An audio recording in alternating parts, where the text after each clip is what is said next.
Good morning students. जैसा कि आज का हमारा जो विषय रहेगा वो है फिराक गोरखपुरी जी के द्वारा जो रचित रुबाइयां व गजल है,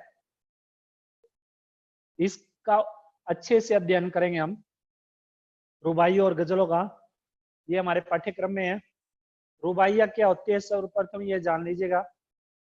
रुबाइयां रुबाइयां एक मात्रिक छंद का नाम होता है जिसमें 4 चरण होते हैं। जिसमें कितने चरण होते हैं?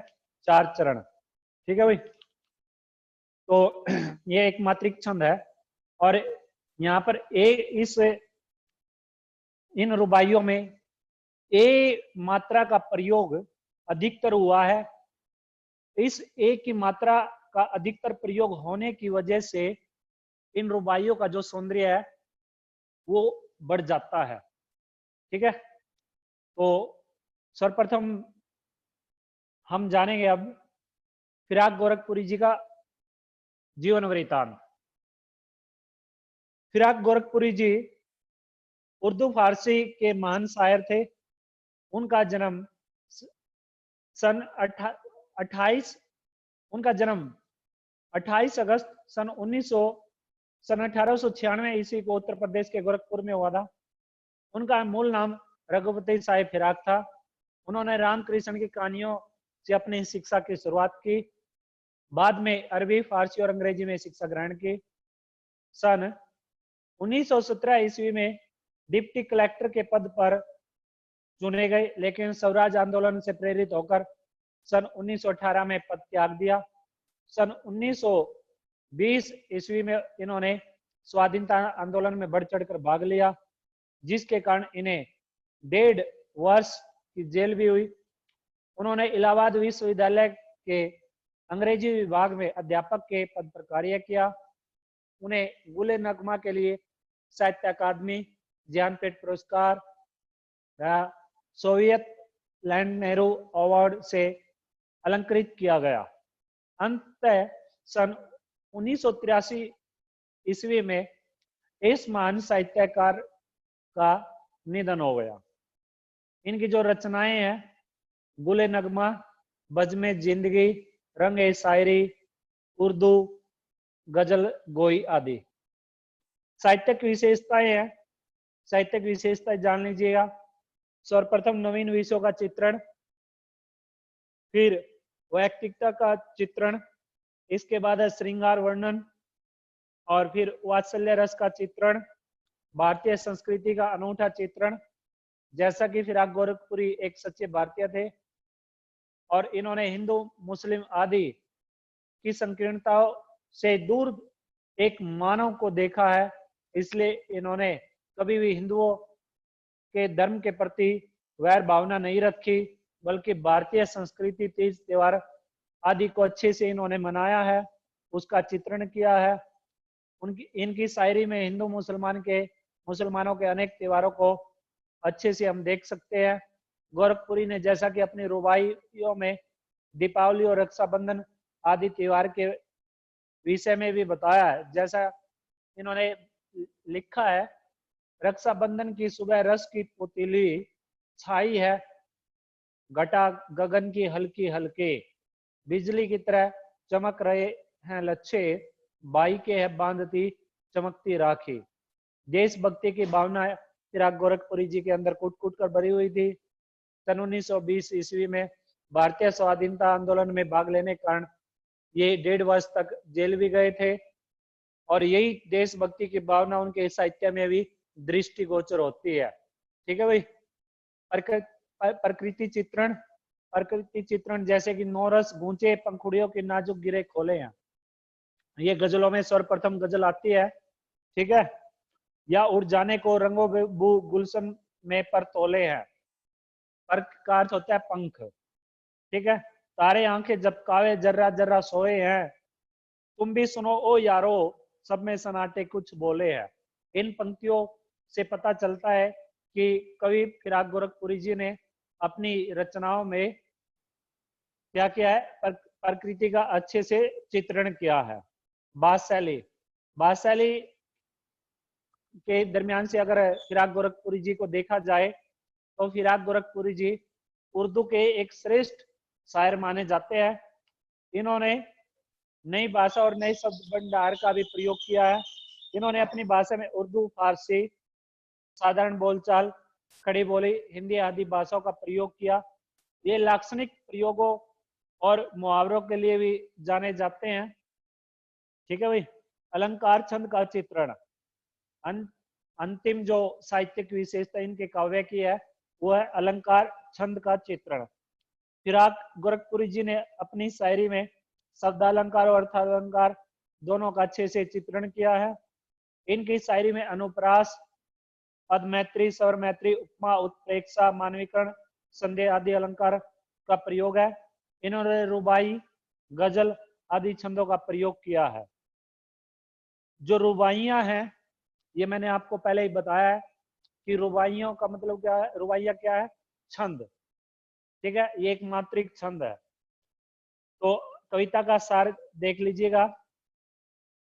फिराक गोरखपुरी जी के द्वारा ये जो रुबाइयां ये रचित है और इन्होंने अपने काव्य संग, इस काव्य संग, ये जो रुबाइयां हैं ये इन्होंने अपने काव्य संग्रह गुले नगमा से इन रुबाइयों को अवतरित किया है। यानी कि ये जो रुबाइयां हैं ये कहां से है? ये संग्रहित की गई है गुले नगमा से। किधर से संग्रहित की गई है? गुले नगमा से। इस कविता में कवि ने वात्सल्य रस का अनूठा चित्रण किया है और यह वात्सल्य भावना से ओतप्रोत कविता है। माँ अपने चांद के टुकड़े को अपने आंगन में लेकर खड़ी है और उसे अपने हाथों से आसमान की ओर क्या कर रही है? उछाल रही है। ठीक है। और जब माँ अपने नन्हे बच्चे को अपने आंचल में भरकर बार बार हवा में उछालती है तो जो नन्हा बच्चा है वो, उस नन्हे बच्चे के चेहरे पर एक मुस्कान आ जाती है, एक हंसी आती है और वो जो हंसी है उस नन्हे बच्चे की, वो हंसी सारे वातावरण में, पूरे के पूरे वातावरण में गूंज जाती है। और इस तरह से माँ अपने बच्चे को निर्मल जल से नहलाती है और जब नहलाने के बाद उस नन्हे बच्चे के जो बाल है वो उलझ जाते हैं तो वो माँ अपने उस नन्हे बच्चे के बालों को, उलझे हुए बालों को कंघी से संवारती है। बच्चा भी अपने इस दृश्य को, बच्चा भी अपने माँ को बड़े प्यार से देखता है और इस पूरे के पूरे दृश्य को बड़े प्यार से देखता है। और जब माँ अपनी गोदी में उस अपने बच्चे को लेकर कपड़े पहनाती है तो बच्चा बड़ा खुश होता है। फिर फिराक गोरखपुरी जी ने तीसरे पद में, तीसरी रुबाई में क्या बताया है? दीपावली के त्योहार के संदर्भ में बताया है कि दीपावली के इस पवित्र त्योहार पर जो घर हैं वो अच्छे से पूते जाते हैं, अच्छे से सजाए जाते हैं, साफ सफाई की जाती है और घरों में चीनी के और मिट्टी के जो बने हुए जो बर्तन होते हैं, जो बर्तन नहीं सॉरी, जो खिलौने होते हैं, खिलौने वो घरों में रखे हुए होते हैं और उन सुंदर खिलौनों को देखकर जो बच्चा है वो बच्चा बड़ा ही खुश होता है। ठीक है, बच्चा क्या होता है? बड़ा खुश होता है और बच्चा अपने आंगन में क्या करता है? थिनकता है, यानी कि इधर उधर घूमता है और इधर उधर दौड़ता है और माँ इस पूरे दृश्य को देखकर बड़ी खुश होती है। और फिर जो बच्चा है अंत में जो चौथे पद में जो चौथा पद है या रुबाइयां है उसमें कवि ने बताया है कि जो बच्चे का संदर्भ में, यानी कि किसके संदर्भ में? कवि ने उस छोटे से बच्चे की चंचलता और माँ के वात्सल्य प्रेम को कवि ने चौथे पद में व्यक्त किया है। और अंतिम जो पद है, अंतिम पद में कवि ने रक्षाबंधन के पावन त्योहार के संदर्भ में बताया है। ठीक है, जैसा कि रस की पुतीली, ये जो शब्द कवि ने प्रयोग किए हैं, ये जो सब प्रयोग किए हैं, ये सब प्रयोग किए कवि ने एक बहन के लिए, क्योंकि उसके वो रस से अच्छे से भरी हुई होती है, उसके हृदय में भाई के प्रति जो प्रेम है वो प्रेम विद्यमान होता है। ठीक है, उसका प्रेम, भाई के प्रति जो प्रेम होता है एक बहन के अंदर, वो कभी भी समाप्त नहीं होता। ये कविता का सारांश है। ठीक है, तो सर्वप्रथम हम पहले पद की व्याख्या जानेंगे। आंगन में लिए चांद के टुकड़े को खड़े, हाथों पे झुलाती है उसे गोद भरी, रह रह के हवा में जो लौका देती है, गूंज उठती है खिलखिलाते बच्चे की हंसी। गोद भरी, लौका देना, ये देशज शब्द है। आंचलिक भाषाओं से ये इन शब्दों को लिया गया है, तो इन्हें आंचलिक शब्दों का प्रयोग किया है। ठीक है भाई, तो कठिन शब्दों का अर्थ जान लीजिएगा। चांद का टुकड़ा, चांद का टुकड़े से मतलब है बहुत प्यारा। गोद भरी, गोद में भरना या आंचल में लेना। लौका देना, लौका देती का मतलब होता है उछालना। लौका देती का मतलब क्या होता है? उछालना। तो पहले इस पद में कवि ने क्या बताया है? इस पद में कवि ने माँ के आंचल में खिलखिलाते बच्चे और उसके वात्सल्य प्रेम का अनूठा चित्रण किया है। ठीक है, तो इसकी व्याख्या देख लीजिएगा आप। आंगन में लिए चांद के टुकड़े को खड़े, हाथों पे झुलाती है उसे गोद भरी।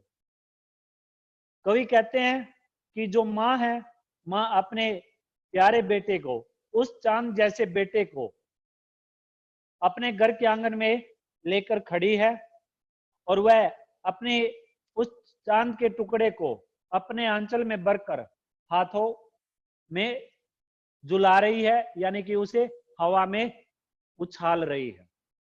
अर्थात कहने का तात्पर्य है कि माँ अपने नन्हे उस छोटे से उस कोमल बच्चे को अपने अपने हृदय से लगाकर अपने आंगन में लिए खड़ी है और उसे अपनी बाहों में भरकर अपने हाथों पर झुला रही है। आगे देखिए, और इस प्रकार से माँ अपने बच्चे को देखकर बहुत ही खुश होती है। तीसरी पंक्ति की व्याख्या देखिए। रह रह के, रह रह में पुनरुक्ति प्रकाश अलंकार है, क्योंकि एक शब्द दो बार प्रयोग हुआ है। ठीक है, रह रह के हवा में लौका देती है। रह रह का मतलब होता है बार बार। रह रह का मतलब क्या होता है? बार बार। के हवा में लौका देती है और वह माँ बार बार अपने नन्हे बच्चे को हवा में उछालती है, और जैसे ही माँ अपने बच्चे को हवा में उछालती है तो बच्चा बड़ा खुश होता है, और उसकी खुश, उस बच्चे की खुशी, उसकी वो जो खिलखिलाती हंसी है, वो खिलखिलाती हंसी गूंज उठती है खिलखिलाते बच्चे की हंसी, और उसकी वो खिलखिलाती हंसी पूरे के पूरे वातावरण में गूंज उठती है। अर्थात कवि के कहने का जो तात्पर्य है वो है कि अपनी माँ, जो बच्चा है अपनी माँ के हाथों में रहकर बड़ा खुश है, और वो अपनी माँ के हाथों में एक खुशी, उसका एहसास जो उसे मिलता है उसे प्राप्त करता है। और जब उसकी माँ अपने उस नन्हे बच्चे को, उस चांद जैसे कोमल बच्चे को क्या करती है? अपने हाथों में लेकर हवा में उछालती है, तो उछालने पर बच्चे के चेहरे पर एक सुंदर मुस्कुराहट आती है। बच्चा खिलखिलाता है, एक गूंज, जो खिलखिलाने पर उसकी जो गूंज है वो पूरे वातावरण में फैल जाती है, जिससे कि वो पूरा का पूरा वातावरण मनमोहक बन जाता है, पूरा का पूरा वातावरण सुंदर बन जाता है। ठीक है भाई, ये इस पंक्ति का अर्थ है, ये पूरे पद की व्याख्या है। अब इसमें से कुछ अगर प्रश्न उत्तर जाने तो वो क्या बनेंगे? अगर प्रश्नोत्तरी करे तो क्या होगी? सबसे पहले, आंगन में कौन खड़ी है और वह क्या लिए हुए खड़ी है? आंगन में माँ खड़ी है और वह अपने बच्चे को अपने हाथों में लिए खड़ी है। आगे देखिए दूसरा, माँ अपने बच्चे को कैसे खिला रही है? माँ अपने बच्चे को कभी अपने हाथों पे झुलाती है, तो कभी उसे गोद में भरकर हवा में उछालती है। तीसरा क्वेश्चन देखिए, हवा में बच्चे की क्या गूंज उठती है? हवा में बच्चे की हंसी गूंज उठती है। अब इन समस्त पंक्तियों का काव्य सौंदर्य देख लीजिएगा। एक तो दृश्य बिंब है, ठीक है, और कवि ने माँ का बच्चे के प्रति वात्सल्य प्रेम प्रकट किया है। भाषाशैली है, वो मिश्रित भाषाशैली है, क्योंकि तत्सम शब्दों का भी प्रयोग है, तद्भव शब्दों का भी प्रयोग है, और देशज शब्दों का प्रयोग है ही, वो मैंने आपको जैसे पहले बताया है। ठीक है, वात्सल्य रस का अनूठा चित्रण किया कवि ने।